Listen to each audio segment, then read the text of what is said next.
உலகம் பாலஸ்தீனத்தை மறந்துவிட்டதா என்கின்ற ஒரு எண்ணம் இருக்கிறது. 8 மாதங்களை கடந்தும் நடந்து கொண்டிருக்கக்கூடிய இந்த போர் அங்கே இருக்கக்கூடிய மக்களுக்கு மிகப்பெரிய ஒரு சேதாரத்தை கொண்டு வருகிறது. இதில் இந்த நேரத்தில் அந்த மக்கள் படக்கூடிய துயரங்கள் தான் நம்மை இன்னும் கவலைக்குள்ளாக்குகிறது. அங்கே தொற்று நோய்கள் அதிகமாக பரவக்கூடிய ஒரு சூழல் என்பது உருவாகி இருக்கிறது. உலகில் இருந்து போலியோவை ஒழித்து விட்டோம் என்று சொல்லக்கூடிய நேரத்தில் அங்கே இருக்கக்கூடிய சாக்கடை நீர்களில் போலியோவினுடைய கிருமிகள் கண்டெடுக்கப்பட்டிருக்கிறது. போலியோ உருவாவதற்கான வாய்ப்புகள் மீண்டும் அங்கே அதிகமாக உருவாகி இருக்கிறது என்கின்ற ஒரு சூழல் அங்கே இருக்குது. ஏறக்குறைய 10 லட்சம் தடுப்பு மருந்துகளை நாங்கள் காசாவுக்கு அனுப்பியிருக்கிறோம் என்று வேர்ல்டு ஹெல்த் ஆர்கனைசேஷன் அறிவித்திருக்கக்கூடிய ஒரு சூழல் என்பது அங்கே உருவாகி இருக்கிறது. இன்னும் போர் முடியக்கூடிய ஒரு நிலை இல்லை. அஸ்ஸலாமு அலைக்கும் ரஹ்மத்துல்லாஹி பரகாத்துஹு. கண்ணியத்திற்குரிய சகோதரர்களே, சகோதரிகளே, செய்தியும் சிந்தனையும் என்கின்ற நிகழ்ச்சியின் வாயிலாக தினந்தோறும் பத்திரிகைகளில் வரக்கூடிய செய்திகளையும் அது குறித்த நமது பார்வையையும் பார்த்து வருகின்றோம். அந்த அடிப்படையில் கடந்த 8 மாதங்களாக பாலஸ்தீன இஸ்ரேல் யுத்தம் அது குறித்த தகவல்களை நாம் பார்க்கவிருக்கின்றோம். உலகம் இதுவரை கண்டிராத கொடூரங்கள் பாலஸ்தீன மக்களுக்கு நடத்தப்படுகிறது. காசா என்கின்ற பகுதியில் கடந்த 8 மாதங்களாக சொல்ல முடியாத துயரங்களை அந்த மக்கள் அனுபவித்து வருகின்றார்கள். எத்தனை பேர் கொல்லப்பட்டார்கள் என்று எண்ணுவதை நிறுத்தக்கூடிய அளவிற்கு பல்லாயிரக்கணக்கானவர்கள் இதுவரை கொல்லப்பட்டிருக்கின்றனர்.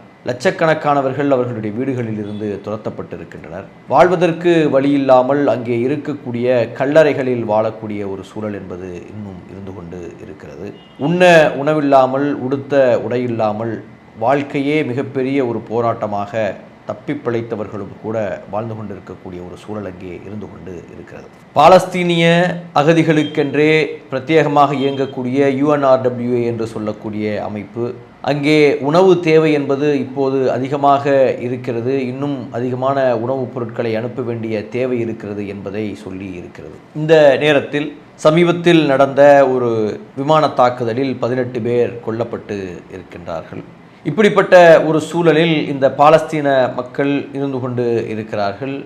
இஸ்ரேல் என்கின்ற அந்த நாடு மனிதர்கள் செய்ய முடியாத கொடூரங்களை அந்த மக்களுக்கு இழைத்து கொண்டு இருக்கின்றார்கள். உலக அரங்கில் எது போன்ற நிகழ்வுகள் நடந்து கொண்டு இருக்கின்றன என்பதை குறித்து நாம் பார்ப்பதற்கு கடமைப்பட்டு இருக்கின்றோம். இன்னும் சில நாட்களில் பாரிஸ் ஒலிம்பிக் ஆரம்பிக்க உள்ள நேரத்தில் பாரிஸ் நகரத்தில் இஸ்ரேலினுடைய பிரசிடென்டாக இருக்கக்கூடியவர் மேக்ரோன் என்று சொல்லக்கூடிய பிரான்சின் அதிபரை சந்தித்திருக்கிறார். அந்த சந்திப்பில் பிரான்சினுடைய அதிபர் காசாவினுடைய யுத்தம் உடனடியாக நிறுத்தப்பட வேண்டும் என்கின்ற ஒரு வார்த்தையை சொல்லியிருக்கிறார். சொல்லிய அவர்கள் பாலஸ்தீன மக்கள் இந்த ஒலிம்பிக்கில் கலந்து கொள்ள முடியாத அளவிற்கு சூழலை ஏற்படுத்தி இருக்கக்கூடிய இஸ்ரேலை கண்டித்ததாக தெரியவில்லை. இஸ்ரேல் என்கின்ற அந்த நாடு இந்த ஒலிம்பிக்ஸில் கலந்து கொண்டு பங்கேற்கக்கூடிய ஒரு சூழல் என்பது இருந்து கொண்டு இருக்கிறது. எவ்வாறு ஒரு அடக்குமுறையாளனும் பாதிக்கப்பட்டவனும் சமமாக நடத்தப்படுகிறார்கள் என்பதை நாம் பார்க்க வேண்டியிருக்கிறது. இந்த பாரிஸ் ஒலிம்பிக்கில் இஸ்ரேல் என்கின்ற நாடு கலந்து கொள்வதற்கு தடை விதிக்கப்பட்டிருக்குமேனால் கூடுதல் சிறப்பாக இருந்திருக்கும். இதற்கு முன்னர் இது போன்ற உதாரணங்கள் இருந்திருக்கிறது. சவுத் ஆப்பிரிக்கா என்கின்ற ஒரு நாடு அவர்கள் இனவெறியின் அடிப்படையில் செயல்படுகிறார்கள் என்கின்ற ஒரு காரணத்திற்காக அவர்களுடைய விளையாட்டு வீரர்கள் சர்வதேச போட்டிகளில் கலந்து கொள்வதற்கான தடையை பல்வேறு சர்வதேச விளையாட்டு ஆணையங்கள் செய்ததை நாம் முன்னர் பார்த்திருக்கின்றோம். அது போன்ற ஒரு நிகழ்வு இந்த பாரிஸ் ஒலிம்பிக்கில் நடந்திருக்குமேயானால் இந்த போரை உடனடியாக நிறுத்துங்கள் என்று சொன்ன அந்த மேக்ரோனினுடைய வார்த்தைகளில் இருக்கக்கூடிய உண்மையை உலகம் புரிந்திருக்கும். இருந்தாலும் அவர் சொன்ன வார்த்தைகள் நடைமுறைக்கு வந்தால் சந்தோஷம்தான். இதே போன்று முக்கியமான மற்றொரு நிகழ்வாக கனடா தன்னுடைய ஜூயிஷ் நேஷனல் ஃபண்ட் என்று சொல்லப்படக்கூடிய அந்த ஒரு பெரிய ஒரு தொகை அந்த யூத மக்களுக்கு கொடுப்பதற்கென்று அவர்கள் உருவாக்கி இருக்கக்கூடிய நிதியம் என்று சொல்லக்கூடிய ஆர்கனைசேஷனின் மூலமாக இஸ்ரேலுக்கு பணம் கொடுக்கப்படாது இனிமேல் என்று சொல்லி இருக்கிறது. இத்தனை மாதங்கள் கழித்து இதை சொல்லி இருக்கிறார்கள் என்று அங்கே இருக்கக்கூடிய எதிர்க்கட்சிகள் இதற்கு எதிர்ப்பு தெரிவித்தாலும் இது காலதாமதமான நடவடிக்கை இருந்தாலும் இந்த நேரத்தில் இந்த முடிவை எடுத்ததற்கு நன்றி என்பது போன்று அங்கே இருக்கக்கூடிய சமூக அமைப்புகள் கனடா அரசாங்கத்தை சொல்லிக்கொண்டு இருக்கின்றன. எதற்காக இந்த நிதி நிறுத்தப்பட்டிருக்கிறது என்றால் இவர்கள் வழங்கிய இந்த பணத்தை மக்களுக்கு எதிராக ஆயுதங்கள் வாங்குவதற்கு பயன்படுத்துகிறார்கள். இது மக்களினுடைய நன்மைக்காக பயன்படுத்த வேண்டிய நிதி, இது ஆயுதங்கள் வாங்க பயன்படுத்தக்கூடாது என்கின்ற ஒரு காரணத்தை சொல்லி கனடாவினுடைய அந்த நிதி நிறுத்தப்பட்டு இருக்கிறது. அதே மாதிரி கனடா, ஆஸ்திரேலியா, நியூசிலாந்து ஆகிய நாடுகள் இந்த போர் உடனடியாக நிறுத்தப்பட வேண்டும் என்கின்ற ஒரு செயலை சொல்லியிருக்கிறார்கள். அமெரிக்காவில் தேர்தல் நடந்து கொண்டிருக்கக்கூடிய நேரத்தில் அமெரிக்காவினுடைய பாராளுமன்றத்தில் உரையாற்றுவதற்காக பெஞ்சமின் நெத்தன்யாகு சென்றார். நாடாளுமன்ற உரையை அங்கே இருக்கக்கூடிய பல எம்பிக்கள் ஆதரித்து கைகளை தட்டியதெல்லாம் சில நாட்களுக்கு முன்னர் நடந்தது.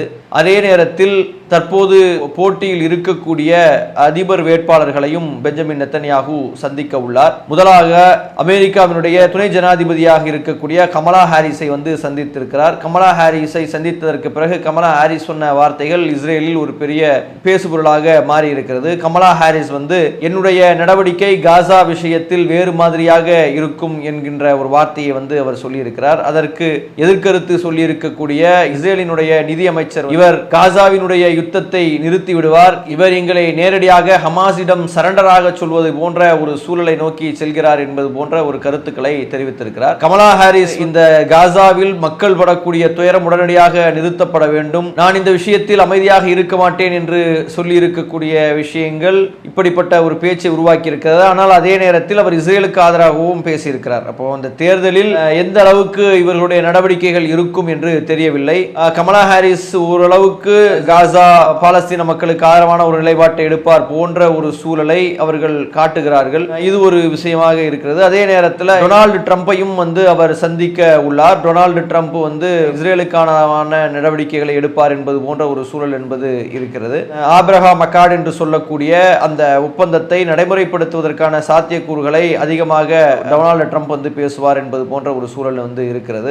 கமலா ஹாரிஸ் இரண்டு நேஷன் தியரி என்று சொல்லக்கூடிய டூ நேஷன் தியரியை ஆதரிக்கக்கூடியவராக இருப்பார் என்பது போன்ற ஒரு சூழல் என்பது வந்திருக்கிறது. மிக முக்கியமான இன்னொரு நிகழ்வாக ஐசிசி என்று சொல்லப்படக்கூடிய இன்டர்நேஷனல் கிரிமினல் கோர்ட் சர்வதேச நீதிமன்றம் பெஞ்சமின் நெத்தன்யாகுவுக்கும் இஸ்ரேலினுடைய ராணுவ அமைச்சருக்கும் அரஸ்ட் வாரண்ட் பிறப்பித்து இருந்தது. இவ்வாறு அரஸ்ட் வாரண்ட் பிறப்பிப்பதற்கு ஐசிசிக்கு அதிகாரம் இருக்கிறதா என்று ஒரு வழக்கை இதற்கு முந்தைய அரசாங்கம் தொடர்ந்து இருந்தது. யாருன்னா நம்ம ரிஷி சுனக் அவருடைய தலைமையில் இருந்த அரசாங்கம் தொடுத்திருந்தது. இப்போது புதிதாக யூகேவில் வந்திருக்கக்கூடிய ஸ்டேமர் என்று சொல்லக்கூடிய அவருடைய தலைமையிலான அரசாங்கம் ஐசிசிக்கு எதிராக தொடர்ந்திருந்த வழக்கை நாங்கள் வாபஸ் பெறுகிறோம் என்று சொல்லியிருக்கிறாங்க. ஏற்கனவே ஜெர்மனி எங்களுடைய நாட்டில் அவர்கள் கால் வைத்தால் அவர்கள் அரசு செய்யப்படுவார்கள் என்கின்ற ஒரு வார்த்தையை சொல்லியிருந்தது. அதை போன்ற ஒரு நடையை நோக்கி இங்கிலாந்தும் செல்வது போன்கின்ற ஒரு சூழல் என்பது இன்றைக்கு உருவாகி இருக்கிறது. இந்த நேரத்தில் அந்த மக்கள் படக்கூடிய துயரங்கள் தான் நம்மை இன்னும் கவலைக்குள்ளாக்குகிறது. அங்கே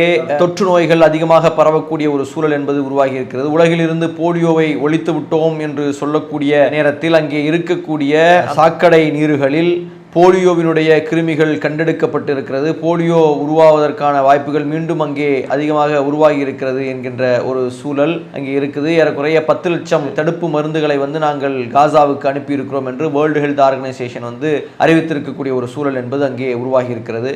இன்னும் போர் முடியக்கூடிய ஒரு நிலை இல்லை. காசாவிலிருந்து சில ஏவுகணைகளை ஹமாஸ் ஏவி இருக்கிறது. 3 ஏவுகணைகள் வீசப்பட்டு உயிர் சேதமும் இல்லை என்பது போன்ற ஒரு செய்தி வருகிறது. அதே மாதிரி ஹிஸ்புல்லா தாக்குதல்களை நடத்தி இஸ்ரேலினுடைய நிலைகளை குலைத்து இருக்கிறது என்று சில தகவல்கள் வருகிறது. இஸ்ரேலினுடைய ஒரு பிளைட்டை சுட்டு வீழ்த்தியதாக ஒரு செய்தி வருகிறது. இஸ்ரேலுக்கும் ஹிஸ்புல்லாவுக்கும் இடையிலே நடந்து கொண்டிருந்த அந்த துப்பாக்கி சூடுகள் இன்னைக்கு அடுத்த நிலை அடைந்து நாங்கள் பெரிய அளவிலான அஃபென்சிவை ஹிஸ்புல்லாவுக்கு எதிராக தொடங்கவிருக்கிறோம் என்று சொல்லியிருக்கிறார்கள். இப்போ லெபனானில் ஏறக்குறைய 500க்கும் அதிகமானவர்கள் கொல்லப்பட்டிருக்கிறார்கள். அதில் பெரும்பாலானவர்கள் ஹிஸ்புல்லா என்கின்ற அந்த அமைப்பை சார்ந்தவர்கள் என்று சொல்லப்படுகிறது. அப்போ இப்படிப்பட்ட ஒரு சூழல் என்பது இருக்கிறது. ஹவுதிகளுக்கு எதிராகவும் ஒரு வகையிலான ஒரு போரை இஸ்ரேல் என்பது நடத்தி கொண்டு இருக்கின்றது. இந்த நேரத்தில் ஏமனில் ஹவுதிகளுக்கு ஆதரவாகவும் பாலஸ்தீனத்திற்கு ஆதரவாகவும் ஒரு பெரிய பேரணி அவர்கள் நடத்தி இருக்கிறார்கள். உலகம் முழுவதும் பல பேரணிகள் ஆர்ப்பாட்டங்கள் நடந்து கொண்டு இருக்கிறது. ஜெர்மனியில் பாலஸ்தீனர்களுக்கு ஆதரவாக ஒரு ஆர்ப்பாட்டம் நடந்து கொண்டு இருக்கிறது.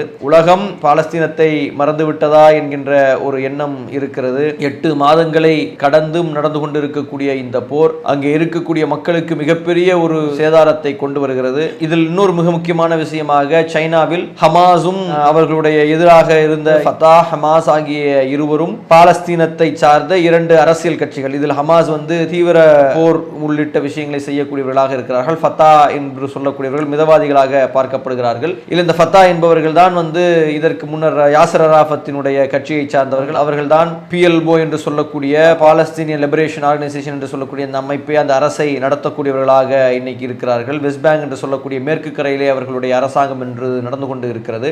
அவர்களும் ஹமாஸும் சேர்ந்து ஒரு ஒப்பந்தத்தை சைனாவில் வைத்து கையெழுத்திட்டு இருக்கிறார்கள். அந்த ஒப்பந்தத்தினுடைய விஷயம் என்னவென்றால், போர் முடிந்ததற்கு பிறகு காசாவை யார் அரசாள்வது என்பது குறித்து ஒரு விஷயம் கையெழுத்திடப்பட்டிருக்கிறது. அதில் நேஷனல் யூனிட்டி டீல், தேசிய ஒற்றுமை ஒப்பந்தம் என்கின்ற ஒன்றை உருவாக்கி அதன் மூலமாக காசாவை ஃபத்தாவும் ஹமாஸும் சேர்ந்து அரசாள்வது என்கின்ற ஒரு முடிவுக்கு வந்திருக்கிறார்கள். அப்போ ஒருவேளை போர் முடிவுக்கு உரிமையானால் அந்த இடத்தில் ஒரு கூட்டணி ஆட்சி போன்று அமையும் என்பது போன்ற ஒரு சூழல் என்பது இங்கே உருவாகி இருக்கிறது. எதுவாக இருந்தாலும் பாலஸ்தீன மக்களுக்காக அதிகமாக பிரார்த்திக்க வேண்டியவர்களாகவே நாம் இன்னும் இருந்து கொண்டு இருக்கிறோம். அங்கே கொல்லப்படக்கூடிய சிறுவர்கள், குழந்தைகள், பிரச்சனைகளை சந்திக்கக்கூடிய நம்முடைய சகோதரிகள், தாய்மார்கள், அங்கே இன்னும் தங்களுடைய பிள்ளைகளுக்காக போராடி கொண்டிருக்கக்கூடிய அண்ணன் தம்பிகளுக்காக இந்த சமுதாயம் அதிகமாக பிரார்த்திக்க கடமைப்பட்டு இருக்கிறது. உலகமெங்கும் இருக்கக்கூடிய மக்கள் இந்த மக்களுக்காக அதிகமாக பிரார்த்திப்பதற்கும் இவர்கள் இந்த பிரச்சனைகளில் இருந்து விடுபடுவதற்கும்